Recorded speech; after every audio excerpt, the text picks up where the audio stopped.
भारदस्त मंत्रालय. ज्या दिवशी इथे मंत्रिमंडळ बैठक होणार असते त्या दिवशी तर इथे येणाऱ्या VVIP गाड्या, सरकारी बाबूंची लगबग, पत्रकारांची गर्दी, भेटीसाठी जमणारे इतर आणि नंतर लोकांसाठी होणाऱ्या घोषणा, हे सगळं आपण बघत आलो आहोत. मात्र ह्या आठवड्यात हीच मंत्रिमंडळ बैठक मंत्रालयाच्या 7व्या माळ्याऐवजी थेट 350 किलोमीटर दूर होणार आहे. याच बातमीची अपडेट घेऊन मी सरिता कौशिक तुम्हा सगळ्यांचं 0 आवरमध्ये स्वागत करते. यंदा पावसाची महाराष्ट्रावर अवकृपाच पाहायला मिळाली. बहुतांश भागात पावसानं दडी मारली. याचा सर्वाधिक फटका बसलाय तो मराठवाड्याला. लाखोंचा पोशिंदा असलेला बळीराजा संकटात सापडलाय आणि याच शेतकऱ्याला भक्कम आधार देण्यासाठी उद्या छत्रपती संभाजीनगरमध्ये मंत्रिमंडळाची बैठक पार पडते. नव्या सरकारची पहिलीच बैठक मराठवाड्यात होत असल्यानं मदतीकडे बळीराजाचे डोळे लागले. त्यात सरकारची वीण उसवण्याची वेळ आणली ती ही याच मराठवाड्यातील मनोज जरांगे यांनी. ठिकठिकाणी होणारे मराठा आरक्षणाचे आंदोलन आणि राजकीय नेत्यांवरचा रोष हा सर्वाधिक मराठवाड्यात बघायला मिळतोय. आणि त्यात 17 सप्टेंबर हा आहे मराठवाडा मुक्ती संग्राम दिवस, जेव्हा मराठवाडा हा निजाम राजवट खालसा होऊन भारतात विलीन झाला तो दिवस. उद्या आहे त्याच ऐतिहासिक घटनेचा अमृत महोत्सवी दिवस आणि म्हणूनच 350 किलोमीटरचा प्रवास करून, मंत्रालय सोडून अख्खं मंत्रिमंडळ हे मराठवाड्याच्या छत्रपती संभाजीनगर येथे आपली बैठक घेणार आहे. मात्र या बैठकीसाठी होणारा खर्च, संकटात सापडलेला शेतकरी आणि आजच तिथे झालेला आदित्य ठाकरेंच्या दौऱ्यामुळे बैठकीआधीच राजकारण तापलंय. यावर या बैठकीचे आयोजन करण्यासाठी जी समिती गठीत करण्यात आली त्याचे अध्यक्ष सुधीर मुनगंटीवार हे आपल्याबरोबर असणार आहेतच आणि ते ह्या सर्वावर आपल्याला उत्तर देतीलच ही अपेक्षा आहे.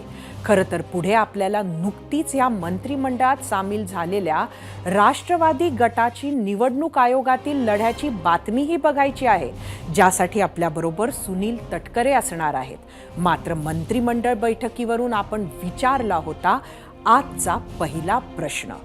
तो पाहण्यासाठी आपण जाऊया आपल्या पोल सेंटरला.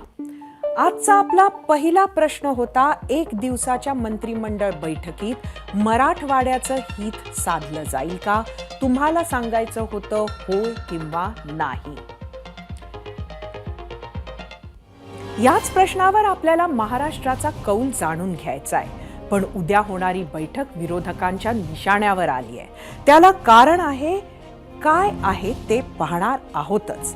पण त्याआधी पाहूयात उद्याच्या बैठकी संदर्भातील सर्वात महत्त्वाची बातमी.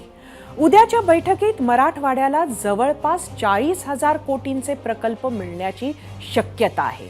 त्या संदर्भात बैठक समितीचे अध्यक्ष सुधीर मुनगंटीवार यांच्याशीही आपण चर्चा करणार आहोत.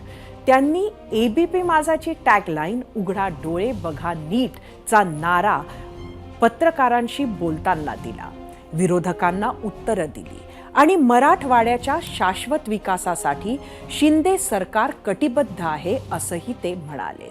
त्याच बैठकीत कोणत्या विभागानं किती कोटींचा प्रस्ताव दिलाय त्यासाठी आपण जाऊया मीडिया सेंटरला. जे आम्ही तुम्हाला आत्ता दाखवणार आहोत ते मराठवाड्याला उद्या मिळू शकतं. मराठवाड्यावर निधी वर्षाव होऊ शकतो आणि विभाग आहे सिंचन विभागानं जवळजवळ 21,000 कोटीचे प्रस्ताव दिले. सार्वजनिक बांधकाम विभागानं 10 ते 12,000 कोटीचे प्रस्ताव दिले. ग्रामविकास विभागानं 1,200 कोटीचे प्रस्ताव दिले. कृषीनं 600 कोटीचा प्रस्ताव दिलेला आहे. वैद्यकीय शिक्षण 500 कोटीचा प्रस्ताव. महिला व बालकल्याण 300 कोटी. शालेय शिक्षण 300 कोटी. क्रीडा 600 कोटीचे प्रस्ताव. उद्योग 200 कोटीचे प्रस्ताव. सांस्कृतिक कार्य 200 कोटीचे प्रस्ताव. नगरविकास 150 कोटीचे प्रस्ताव. सोयाबीन रिसर्च सेंटर या विभागानं सुद्धा आपला प्रस्ताव दिलेला आहे. याच प्रस्तावानुसार जर खरंच कोट्यावधींच्या घोषणा झाल्यात तर त्याचा मराठवाड्याच्या विकासासाठी फायदा होईल हे नक्की. मात्र या बैठकी होण्याआधीच विरोधकांच्या निशाण्यावर ही बैठक का आली आहे? त्यासाठी बैठकीच्या आयोजनाची वेळ नाही तर स्थळ आणि खर्च कारणीभूत ठरलाय. तोच खर्च पाहण्यासाठी आपण पुन्हा एकदा जाऊया मीडिया सेंटरला. विरोधकांचं म्हणणं आहे की अत्यंत खर्चिक अशी ही बैठक होते आहे. बैठकीचा थाट खूप आहे. रामा हॉटेलमध्ये 30 रूम्स बुक्ड आहेत. मुख्यमंत्री, उपमुख्यमंत्री आणि सर्व मंत्री तिथे राहणार आहेत. ताज हॉटेलमध्ये 40 रूम बुक्ड आहेत, जिथं सर्व सचिव उतरणार आहेत. अमरप्रीत हॉटेलमध्ये 70 रूम्स बुक्ड आहेत, जिथं उपसचिव, खासगी सचिव आणि कक्ष अधिकारी राहणार आहेत. अजंता अँबॅसेडरमध्ये 40 रूम बुक आहेत, जिथं उपसचिव आणि खासगी सचिव उतरणार आहेत. महसूल प्रबोधिनीमध्ये 100 रूम्स आहेत, ज्या सुरक्षा रक्षक आणि वाहन चालकांसाठी राखीव आहेत.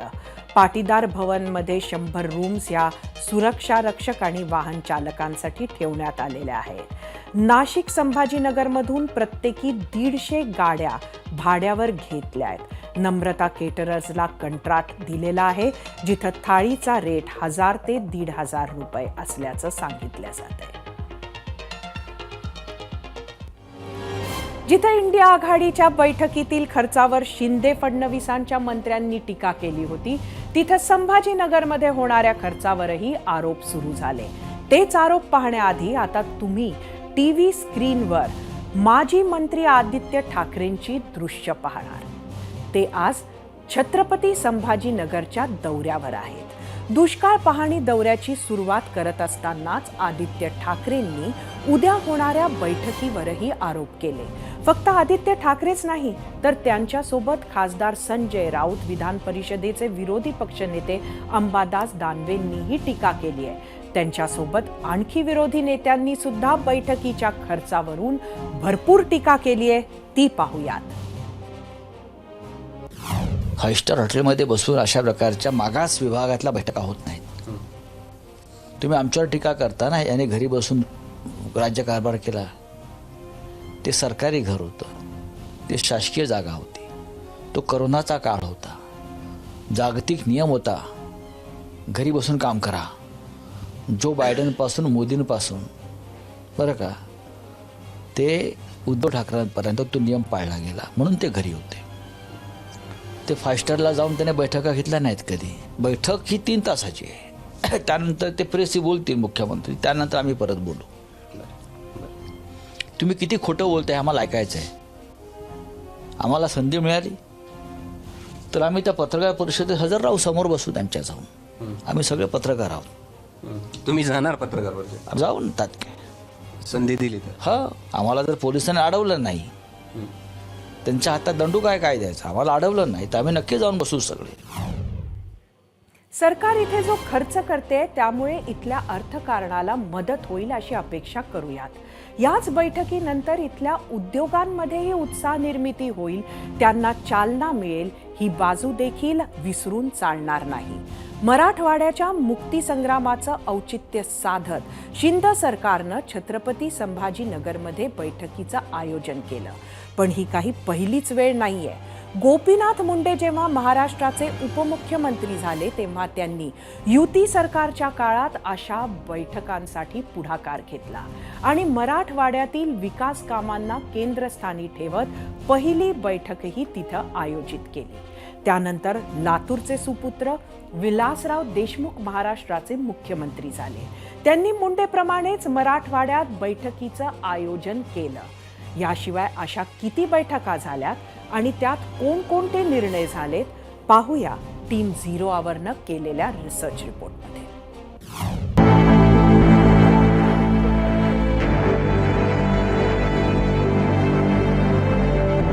मराठवाडा इथं दुष्काळ 5वीलाच पुजलेला आहे. त्याच दुष्काळावर मात करणं जरी कुणाच्या हातात नसलं तरी अशा स्थितीत लढ्याचं बळ देण्याचं काम राज्यकर्त्यांनी वेळोवेळी केलंय.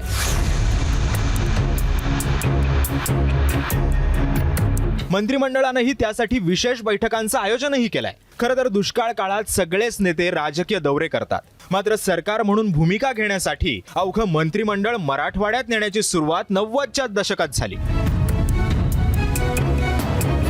राज्यात युतीचं सरकार होतं. याच युती काळामध्ये उपमुख्यमंत्री गोपीनाथ मुंडेंनीही या बैठकीसाठी पुढाकार घेतला. त्यानंतर 2008 साली विलासराव देशमुख मुख्यमंत्री असताना मराठवाड्यात मंत्रिमंडळाची बैठक झाली. पुढे 2014 साली देवेंद्र फडणवीस मुख्यमंत्री झाले.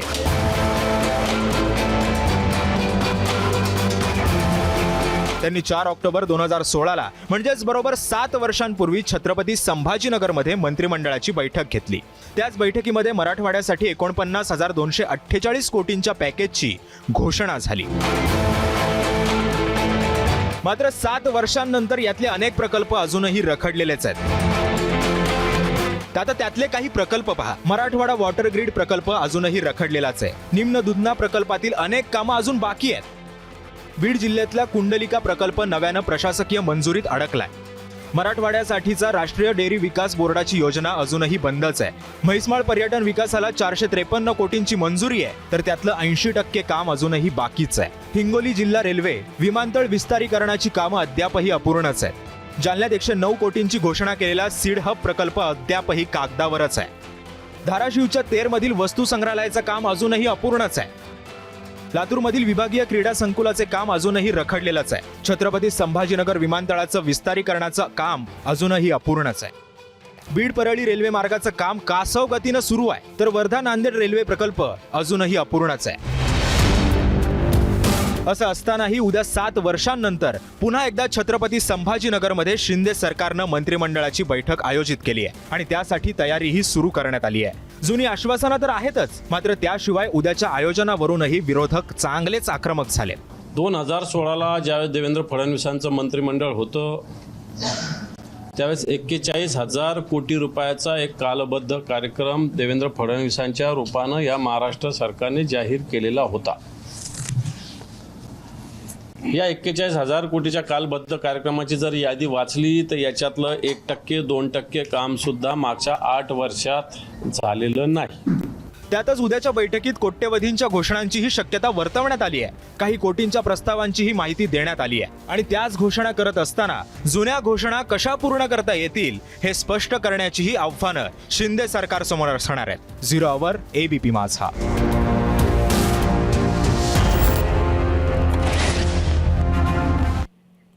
मराठवाड्याच्या विकासासाठी अशा बैठकांचं आयोजन होणं गरजेचं आहे, हे कोणीही नाकारू शकणार नाही. कारण जेव्हा जेव्हा विकास कामांसाठी बैठका झाल्यात तेव्हा सर्वपक्षीय एकमत झाल्याचं महाराष्ट्रानं अनेक वेळेला पाहिलंय. मात्र त्यातही एक प्रश्न कायम उपस्थित होतो. तोच प्रश्न आम्हीही विचारला होता. त्यावर महाराष्ट्रानं काय प्रतिक्रिया दिल्यात त्या पाहूयात आणि त्यासाठी जाऊयात आपल्या मीडिया सेंटरला. आजचा आपला प्रश्न होता, 1 दिवसाच्या मंत्रिमंडळ बैठकीत मराठवाड्याचं हित साधलं जाईल का? ज्यावर फेसबुकवरून श्याम ठाणेदार यांची प्रतिक्रिया आहे, 1 दिवसात हित साधलं असतं तर देश आतापर्यंत महासत्ता बनला असता. फेसबुकवरूनच अनंत बोरसे, सगळे केवळ स्वहितच साधतात. करोडो रुपये खर्च होईल, मात्र मराठवाड्याच्या पदरी काहीही पडणार नाही. ट्विटरवरून अमेय, मराठवाड्याच्या हिश्श्याला फक्त घोषणा येतात. सरकारने श्वेतपत्रिका काढावी, ज्यात शासकीय प्रकल्प किती राबवले याची माहिती द्यावी. ट्विटरवरून विशाल जाधव, 1 दिवसाच्या मंत्रिमंडळ बैठकीच्या खर्चातून मराठवाड्यातील गावाला मोठी मदत होऊन काही प्रश्न कायमस्वरूपी मिटू शकतात. यूट्यूबवरून लुमदेव खेवाले, काहीही समाधान होणार नाही. यूट्यूबवरूनच भारत असरमल, हित साधायला हे नेते कोणाचे सगळे नाहीत, ते फक्त आपले खिसे भरायचे हित साधतात. मराठवाड्याच्या विकासासाठी मराठवाडा मुक्तीसंग्राम दिनाचा औचित्य साधत एकनाथ शिंदे सरकारनं जी बैठक आयोजित केली आहे, विरोधकाची टीका असो की नियोजनातून मराठवाड्याचा विकास साधणं असो, या सगळ्या विषयांवर आयोजन समितीचे अध्यक्ष सुधीर मुनगंटीवार यांचे मत महत्त्वाचे आहे आणि तेच जाणून घेण्यासाठी आपण जाणार आहोत आपल्या गेस्ट सेंटरला, जिथे आपल्यासोबत आहेत राज्याचे वन आणि सांस्कृतिक मंत्री सुधीर मुनगंटीवार. सुधीर भाऊ, 0 आवरमध्ये आपलं स्वागत आहे. नमस्कार. सुधीर भाऊ, आपण एकंदरीतच आपल्याला माहिती वंदे आहे मातरम. वंदे मातरम. एकंदरीतच आपण बघितलं की आरोप होत आहेत मंत्रिमंडळाच्या बैठक आणि खर्चाबद्दल. काय म्हणाल? आरोप करणारे जे लोक आहेत ते कोण आहेत? हे सत्तांध लोक आहे. यांना सत्ता गेल्याचं प्रचंड दुःख आहे. विरोधी पक्षाचे नेते तर मराठवाड्याचेच आहे. 2014 पासून 19 पर्यंत त्यांचा पक्षही आमच्यासोबत होता. जेव्हा ते रेल्वेच्या प्रश्नाबद्दल बोलतात तेव्हा मग आश्चर्य वाटतं. ते खातं तर परिवहन विभागात होतं. दुसरा प्रश्न की काही लोक कारण नसताना भ्रम निर्माण करण्यासाठी मराठवाड्याच्या अमृत महोत्सवी वर्षाच्या निमित्त होणाऱ्या मंत्रिमंडळाच्या बैठकीबद्दल ज्या शब्दांचा, ज्या टीकेचा उपयोग करतात, तो मंत्रिमंडळावरची टीका नाही, तो मराठवाड्याच्या जनतेचा अवमान आहे. नागपूरमध्ये आपण अधिवेशन घेतो. नागपूरमध्ये स्थायी स्वरूपाच्या व्यवस्था आपण उभ्या केल्या. पण दुर्दैवाने मराठवाड्यामध्ये अधिवेशन घेताना या स्थायी स्वरूपाच्या व्यवस्था नाहीत. इथं मंत्र्यांच्या साठी निवासस्थानं नाही आहेत. आणि मग यासाठी एकत्रितपणे विचार व्हावा या दृष्टीने इथं व्यवस्था नसल्याने हॉटेल्सच्या व्यवस्थेचा उपयोग करावा लागतो. नक्की सुधीर भाऊ, आता आपण मला म्हणता प्रश्न आहात पडतो, हे समजण्यासारखं आहे. मात्र एक जो त्याहूनही महत्त्वाचा मुद्दा आहे, कारण उद्या तुमच्याकडे खूप अपेक्षेनं या मंत्रिमंडळ बैठकीकडे मराठवाड्याची जनता बघते आहे. मात्र दुसरीकडे हाही आरोप होतो आहे की 8 वर्ष आधी 41,000 कोटींचा एक आराखडा बनवण्यात आला होता आणि त्यातले 1 किंवा 2 किंवा 3% इम्प्लिमेंटेशन झालेलं आहे. त्यामुळे उद्याच्या घोषणांवर किती विश्वास ठेवायचा हा त्यातनं प्रश्न आहे. तर या आरोपातील तथ्य काय? आरोपामध्ये तथ्य नाही. हे कामं थांबवणारे कोण आहे? हे विरोधक. म्हणजे आज जे विरोधात आहे. मला सांगा, मराठवाडा वैधानिक विकास मंडळ, मी विधानसभेत विषय मांडला की मराठवाडा वैधानिक विकास मंडळ झालंच पाहिजे, विदर्भ वैधानिक विकास मंडळ झालंच पाहिजे. थांबवणारे कोण होते? माजी मुख्यमंत्री उद्धव ठाकरेजी. मराठवाडा वॉटर ग्रीड देवेंद्रजीच्या नेतृत्वामध्ये दर 4 वर्षात मराठवाड्याला कमीत कमी 2 आणि जास्तीत जास्त 3 वर्ष दुष्काळाचा सामना करावा लागतो. आणि म्हणून या ठिकाणचे सर्व नेते, या नेत्यांची मागणी होती की कच्छ, गुजरात सारखा आपण वॉटर ग्रीड करावं. मला आठवतं की मी स्वतः माननीय बबनराव लोणीकर यांच्यासोबत वॉटर ग्रीडसाठी अधिकाऱ्यांना घेऊन गेलो. माननीय देवेंद्रजींनी मराठवाड्याच्या विकासाकरता स्वतः जातीने मुख्यमंत्री म्हणून लक्ष दिलं. आम्ही वॉटर ग्रीड तयार केलं. उद्धवजी जनादेशाचा अवमान करत खुर्चीच्या प्रेमापोटी त्यांनी जनतेचा अवमान केला. मुख्यमंत्री झाले. निर्णय काय केला? तर मराठवाडा वॉटर ग्रीड रद्द केला. आणि हे आता विकासावर सांगणार.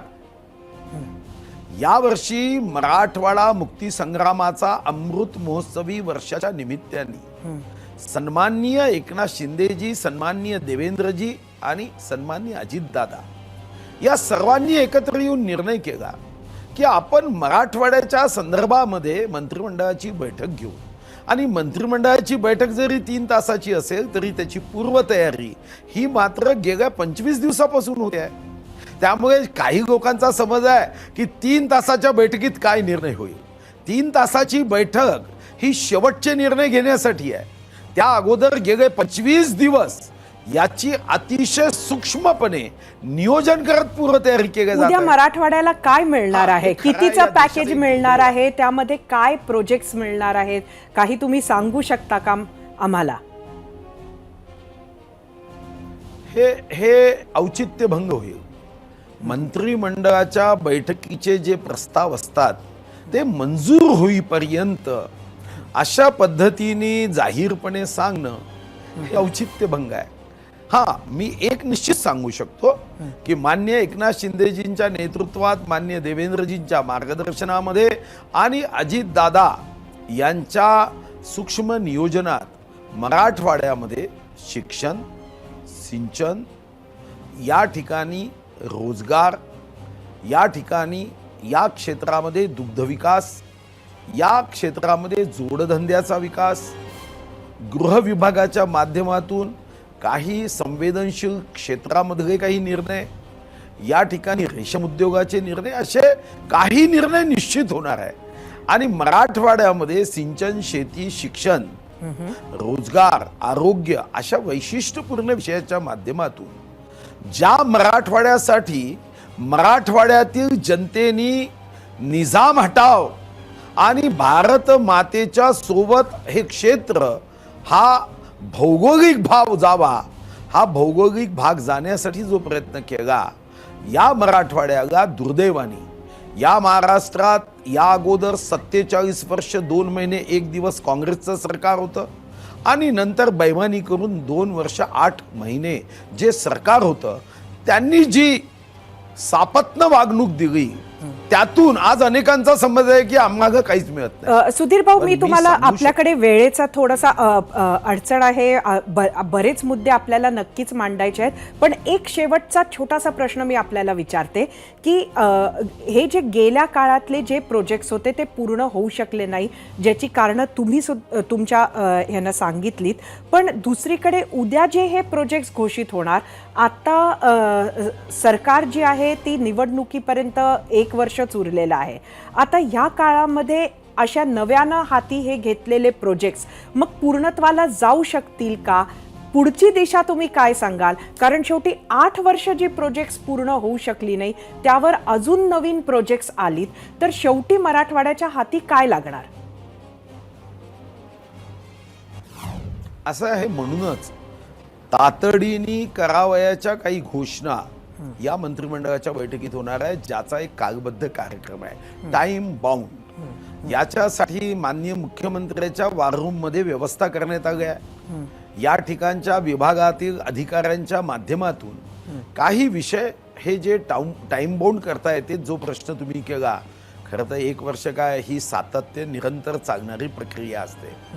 दुर्दैवाने आमच्या विरोधकांना एक वाईट सवय आहे की आम्ही एखादा प्रोजेक्ट केला तर तो थांबवता कसा येईल या दृष्टीने ते नेहमीच कार्यरत राहिले. पण आता असा प्रश्नच उपस्थित होत नाही. जेव्हा आम्ही काम करतो तेव्हा जनता सुद्धा आमच्या सोबत असणार आहे. सरकार कोणतेही काम करताना असा छोटा विचार करून निर्णय करत नसते, आपल्याला दूरगामी निर्णय करावे लागतात.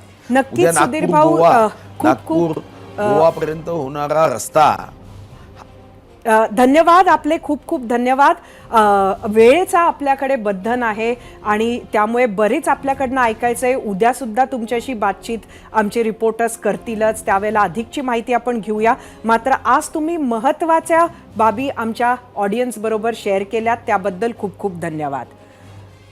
कोणत्याही राज्याचा विकास आणि अधोगती हे तिथल्या जनतेवर आणि राज्यकर्त्यांवर असते. भौगोलिकदृष्ट्या मोठ्या राज्यांचा विकास साधायचा असेल तर मात्र राज्य सरकारनं अशा बैठकांचं आयोजन हे केलं पाहिजे. मंत्रिमंडळाच्या बैठका या सगळ्याच राज्यांमध्ये होत असतात, मात्र अधनं-मधनं अशा पद्धतीच्या बैठकांनी सुद्धा त्या भागात गेलं की त्याचा वेगळा फायदा होऊ शकतो. मात्र हा फायदा होण्यासाठी, या बैठका यशस्वी होण्यासाठी इथे ज्या घोषणा होतात त्या पूर्णत्वास जाणे गरजेचे आहे.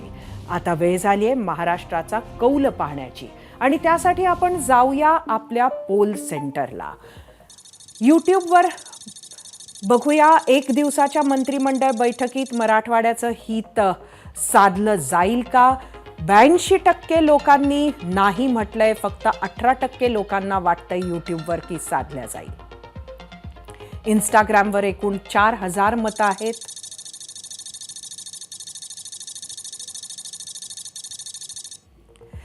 %61 लोकांना इथं नाहीच वाटतंय, 39% लोकांना वाटतंय होय. ट्विटरवर बघूया काय आहे कौल या प्रश्नाला.